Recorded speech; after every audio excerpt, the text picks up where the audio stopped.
समाधि लग जाए, भगवान को पालें या आत्म साक्षात्कार कर लें। अध्यात्म का प्रत्येक साधक यही चाहता है, लेकिन उसका अभ्यास क्या हो, उसके लिए कौन सा मार्ग चुना जाए, कैसे उसकी साधना की जाए, इस बारे में अनेक प्रश्न साधक के मन में रहते हैं। इसी तरह के कुछ प्रश्न साधना के विषय में एक साधक ने महर्षि रमण से किए। उसने पूछा कि महर्षि, आप कहते हैं कि मनुष्य मन की खोज करके अपनी आत्मा का साक्षात्कार कर सकता है, लेकिन अभ्यास कैसे किया जाए, साधना का लक्षण क्या है? तब महर्षि ने कहा, आप मन हैं या आप सोचते हैं कि आप मन हैं? विचारों के अलावा मन कुछ भी तो नहीं है। सब विशेष विचारों के पीछे एक सामान्य विचार होता है, जो है मैं का, अर्थात आप स्वयं मैं हैं। हम इस मैं को प्रथम विचार कह सकते हैं। इस मैं के विचार को पकड़े रहिए एवं उसे वह क्या है, इसे ढूंढ निकालने के लिए प्रेरित कीजिए। जब इस प्रश्न की आप पर मजबूत पकड़ हो जाएगी तो आप दूसरी बातों को सोच नहीं सकेंगे। हमारा सबसे पहला कार्य यही होना चाहिए कि मैं कौन हूँ, इस प्रश्न की मजबूती बनाए जाए। इस प्रश्न को सोचते रहना चाहिए, समझते रहना चाहिए कि वास्तव में इस मैं का उदय हो कहाँ से रहा है। क्योंकि सारे कार्य, जो भी सुख हम पाना चाहते हैं, वो इस मैं के लिए है।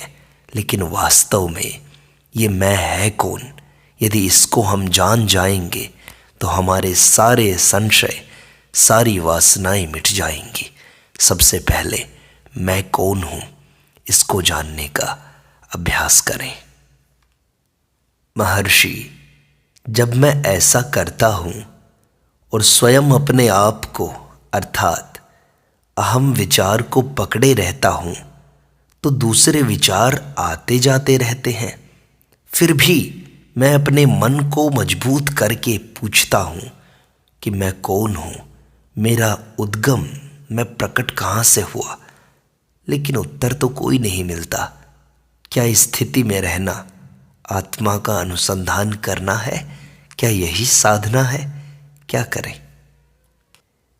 यह एक गलती है जिसे अक्सर लोग किया करते हैं। जब आप पूरी गंभीरता से आत्मा का अन्वेषण प्रारंभ करते हैं तो होता यह है कि अहम विचार लुप्त हो जाता है और भीतर की गहराइयों में से कोई दूसरा तत्व आप पर अधिकार कर लेता है, जो आपका मैं नहीं होता, जिसने अन्वेषण शुरू किया था।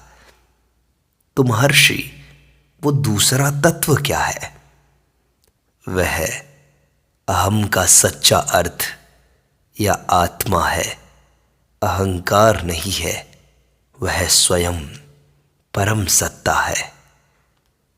लेकिन महर्षि, आप तो कहते हैं कि साधक को अभ्यास प्रारंभ करने के बाद आने वाले सब विचारों को त्याग देना चाहिए, किंतु विचार तो असंख्य हैं।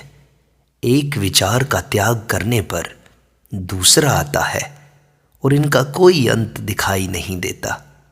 फिर हमें क्या करना चाहिए? मैं यह नहीं कहता कि आपको विचारों का त्याग करते रहना चाहिए। अपने आप से चिपके रहिए, अर्थात अहम के विचार को जारी रखिए। मैं कौन हूँ, इसे खोजना जारी रखिए। जब आपका रस, उत्साह आपको केवल उस एक विचार से जोड़े रखता है, तो दूसरे विचार अपने आप हटकर अदृश्य हो जाते हैं। तो महर्षि, विचारों का त्याग आवश्यक नहीं है क्या? नहीं, कुछ लोगों के लिए, कुछ समय के लिए यह आवश्यक हो सकता है। आप कल्पना करते हैं कि क्रमशः उठने वाले विचारों का त्याग करते रहने का कोई अंत नहीं, लेकिन यह सत्य नहीं है। विचारों का अंत है। यदि आप जागरूक रहकर उत्पन्न होने वाले प्रत्येक विचार का दृढ़तापूर्वक अस्वीकार करने का धीरे से प्रयत्न जारी रखें, तो थोड़े समय में आप महसूस करेंगे कि आप अपने अंतरात्मा की गहराई में उतरते जाते हैं। उस स्तर पर विचारों का अस्वीकार करने की या उसके लिए प्रयत्न करने की आवश्यकता नहीं होती। महर्षि, क्या उस अवस्था में प्रयत्न रहित, तनाव रहित रहना संभव है हमारे लिए? सिर्फ इतना ही नहीं, एक सीमा के बाद प्रयत्न करना खुद असंभव हो जाता है। महर्षि, मैं ये भी जानना चाहता हूँ, क्या मुझे पूर्णतया प्रयत्न छोड़ देना चाहिए, मैं कुछ ना करूं? अभी आपके लिए प्रयत्न किए बिना रहना असंभव है। आप काम करना चाहते हैं, आप साधना करना चाहते हैं, प्रयत्न करना चाहते हैं। जब आप गहराई में जाएंगे तो आपके लिए प्रयत्न करना असंभव होगा। यदि मन अहम वृत्ति के मूल की तलाश द्वारा अंतर्मुख हो जाए तो वासनाएं लुप्त हो जाती हैं।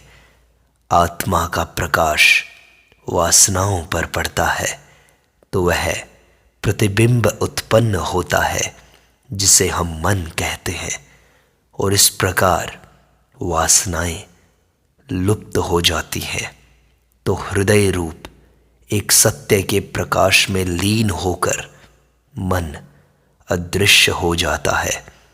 किसी भी साधक को जो जानना आवश्यक है उसका यह सार है। तत्काल अनिवार्य रूप से जो करना आवश्यक है वह यह है कि उसे तत्परता एवं एकाग्रता से अहम वृत्ति के मूल की तलाश करनी चाहिए। महर्षि, साधक को यह अभ्यास कैसे शुरू करना चाहिए? हमें साधना कैसे प्रारंभ करनी चाहिए? मैं कौन हूं, इस अन्वेषण से ही, इसकी खोज से ही मन शांत होगा। चिता को संकोरने की लकड़ी की तरह मैं कौन हूं, यह विचार अन्य सब विचारों का नाश करके स्वयं भी नष्ट हो जाता है।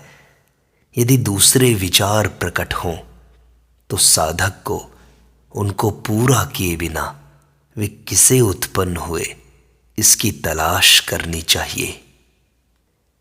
कितने भी विचार उत्पन्न हो, इससे क्या हानि है? प्रत्येक विचार जिस क्षण उत्पन्न हो उसी क्षण यदि साधक यह तलाश शुरू करे कि वह किसे उत्पन्न हुआ तो उत्तर होगा मुझे। तब यदि वह इस मैं की तलाश करे तो मन वापस मुड़कर अपने उद्गम स्थान आत्मा की ओर अभिमुख होगा और मन के साथ अभी अभी उत्पन्न हुआ विचार भी शांत हो जाएगा। इस प्रकार बार बार अभ्यास करने से मन की अपने जन्म स्थान में बने रहने की शक्ति बढ़ती है। यद्यपि सागर की लहरों की तरह युगों से उत्पन्न होती रहने वाली असंख्य वासनाएं उत्पन्न होंगी, लेकिन जैसे जैसे अपने वास्तविक स्वरूप पर ध्यान बनाए रखने का अभ्यास दृढ़ होता जाएगा वे सब नष्ट हो जाएंगी, क्या इन सारी वासनाओं का नाश करके केवल आत्मरूप बने रहना संभव है? ऐसे संदेह को भी अवकाश न देकर साधक को दृढ़ता से निरंतर आत्मभान के सूत्र को पकड़े रहना चाहिए। जब तक चित्त में वासनाएं विद्यमान हैं, तब तक मैं कौन हूं, इसकी तलाश आवश्यक है। जब विचार उत्पन्न हो, उन्हें इस तलाश द्वारा उसी समय वहीं उनके जन्म स्थल में नष्ट कर देना चाहिए। जो आत्मा से अन्य है, उसकी ओर ध्यान न देना वैराग्य है, और आत्मा को न भुलाना ज्ञान है, अभ्यास है।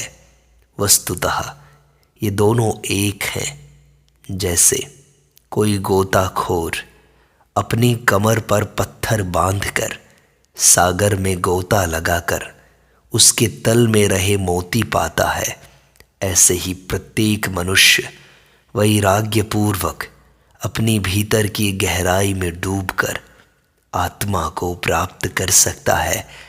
निरंतर अपने वास्तविक स्वरूप की स्मृति का आत्मानुभव तक बनाए रखना पर्याप्त है। बंधन किसे है, कौन बंधा हुआ महसूस करता है, इसकी तलाश करके अपने सच्चे नित्य मुक्त स्वरूप को जानना मोक्ष है। मन को सतत आत्मा में जोड़ना आत्मानुसंधान है, जबकि स्वयं अखंड सच्चिदानंद ब्रह्म है, ऐसा विचार करना ध्यान है। महर्षि योगी कहते हैं कि यदि मनुष्य सत्य को पाना चाहता है तो उसे दुनिया छोड़नी होगी, एकांत में जाना होगा। क्या यह ठीक है? कर्ममय जीवन का त्याग आवश्यक नहीं है। यदि आप हर रोज 1 या 2 घंटे ध्यान का अभ्यास करें तो आपके व्यवहारिक कर्तव्यों का पालन भी कर सकते हैं। यदि आप सही पद्धति से ध्यान करें तो ध्यान के दौरान उत्पन्न हुआ शांत मन का प्रवाह काम के समय भी जारी रहेगा। यह ऐसा ही है जैसे एक विचार को प्रकट करने के 2 तरीके हों। आप जिस दिशा में ध्यान निश्चित करते हैं वही आपके कर्मों में प्रकट होगी। महर्षि, ऐसा करने से परिणाम क्या होगा? यदि आप नियमित ध्यान का अभ्यास करते रहेंगे तो मालूम होने लगेगा कि लोगों के, घटनाओं के एवं पदार्थों के प्रति आपका दृष्टिकोण बदलता जाता है। आपके कर्म अपने आप आपके ध्यान के अनुरूप होते चले जाएंगे। महर्षि, क्या आप योगियों की एकांत वाली बात से सहमत नहीं है क्या?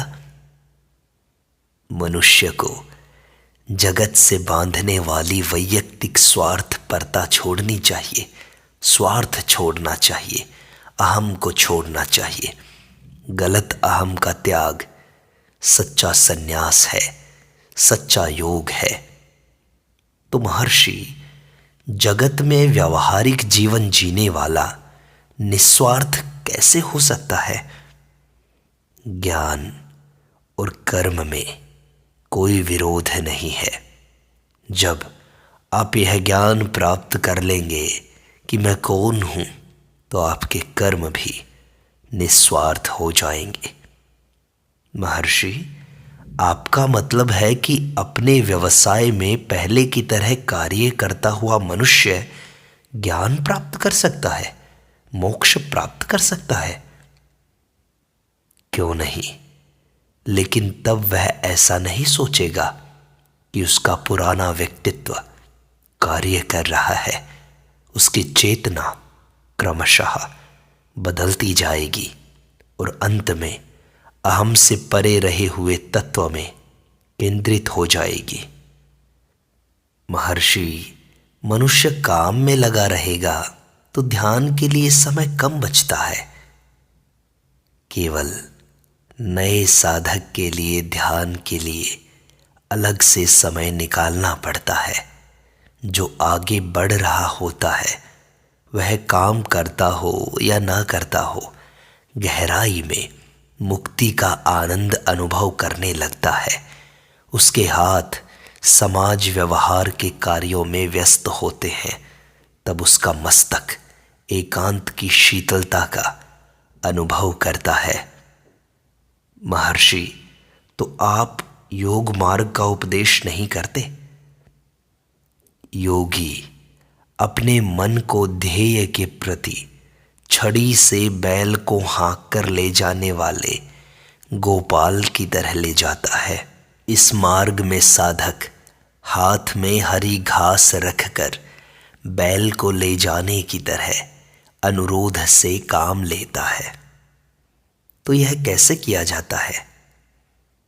आप स्वयं को प्रश्न पूछते हैं, मैं कौन हूं?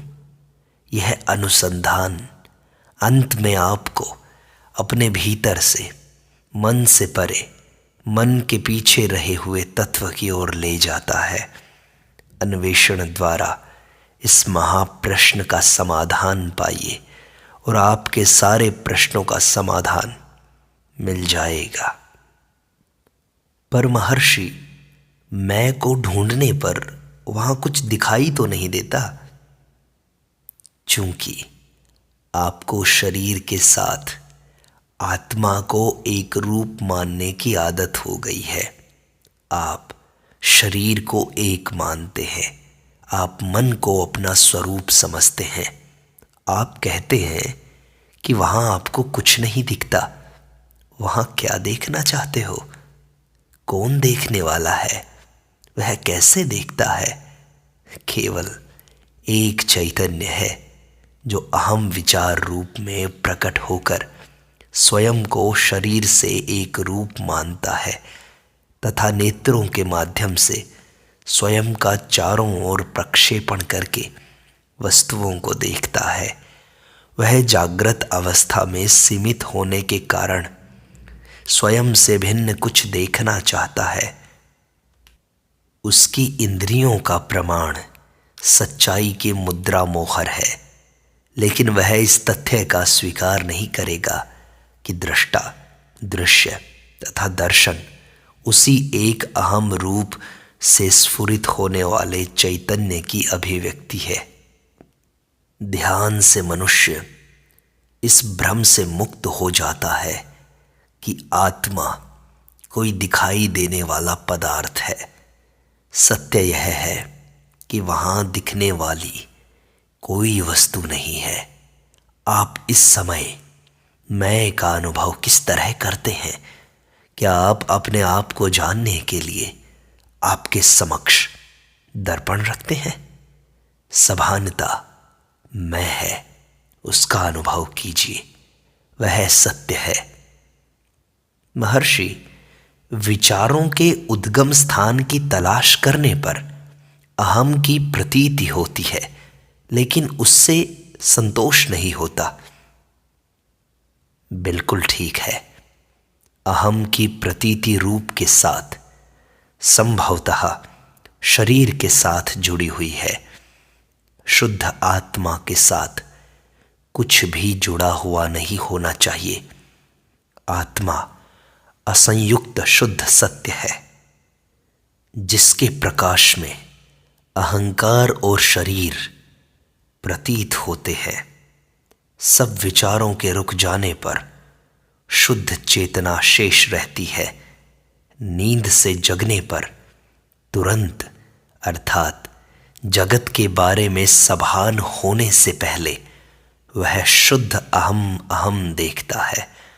नींद के अधीन हुए बिना एवं दूसरे विचारों में उलझे बिना उसे दृढ़ता से पकड़ कर रखा जाए तो जगत के दिखने से कोई हानि नहीं होगी।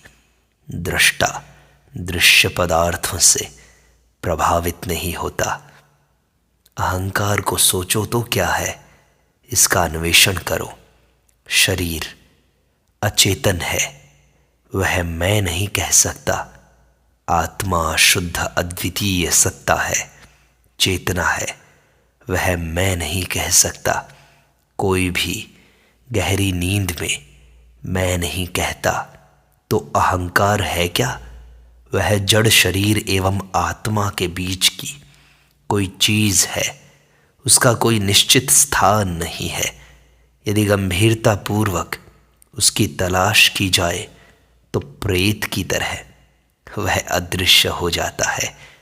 रात्रि में अपनी निकट छाया हिलने से मनुष्य कल्पना करता है कि कोई भूत या प्रेत है।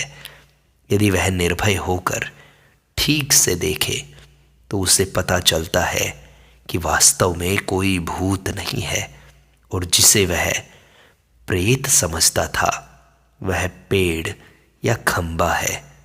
यदि वह ठीक से न देखे तो उसे भयभीत करेगा वह। केवल ठीक से देखना, तलाश करना जरूरी है, तब प्रेत अदृश्य हो जाता है। वहां प्रेत था ही नहीं। अहंकार भी इसी प्रकार का आभास है। वह शरीर और शुद्ध चैतन्य के बीच की अप्रत्यक्ष कड़ी है, वास्तविक सत्य नहीं है। मनुष्य जब तक उसे ठीक से देखता परखता नहीं, तब तक वह उससे परेशान करता रहता है। लेकिन जब वह उसकी ठीक से तलाश करता है तो उसे यह पता चलता है कि उसका अस्तित्व नहीं है। इस तथ्य को समझाने के लिए एक कहानी है। हिंदुओं के विवाह प्रसंग में प्रायः 5-6 दिन तक समूह भोजन समारंभ चलते रहते हैं। ऐसे एक प्रसंग में कन्या पक्ष वालों ने गलती से एक अपरिचित व्यक्ति को सबसे श्रेष्ठ मान लिया और विशेष आदर से उसका स्वागत इत्यादि करने लगे। कन्या पक्ष वालों को उसके साथ विशेष आदर से पेश आते देख वर पक्ष वालों ने उसे उनका कोई महत्वपूर्ण आदमी मान लिया और वे भी उसके साथ विशेष आदर प्रदर्शित करने लगे। उस अनजान आदमी का समय बड़े आनंद से गुजरने लगा। वह हमेशा सच्ची स्थिति को जानता था। एक बार वर पक्ष वालों ने किसी विशेष हेतु से उसके बारे में कन्या पक्ष से पूछताछ आरंभ की। तुरंत वह आने वाली मुसीबत को ताड़ गया, समझ गया और चुपचाप भाग गया। अहंकार के बारे में भी ऐसा ही है। यदि उसका परिचय पाने की प्रवृत्ति की जाए तो वह लुप्त हो जाता है, यदि नहीं तो वह परेशान करता है। महर्षि, यदि मैं अहम वृत्ति की तलाश करता हूं तो नींद आने लगती है। मुझे क्या करना चाहिए? जब तक आप जागते रहें तब तक तलाश जारी रखिए, इतना पर्याप्त है। नींद आए तब तक तलाश जारी रखने से नींद के दौरान भी वह जारी रहती है। जगने पर फिर से तलाश आरंभ कीजिए। इस तरह धीरे धीरे आप अंतर्मुख होते रहेंगे, मन को शांत करते रहेंगे और अपनी आत्मा की सहज स्थिति में स्थित हो जाएंगे। तब आपके सारे संशय दूर हो जाएंगे। यही आपकी साधना का फल है और ऐसे ही आपको साधना करनी है।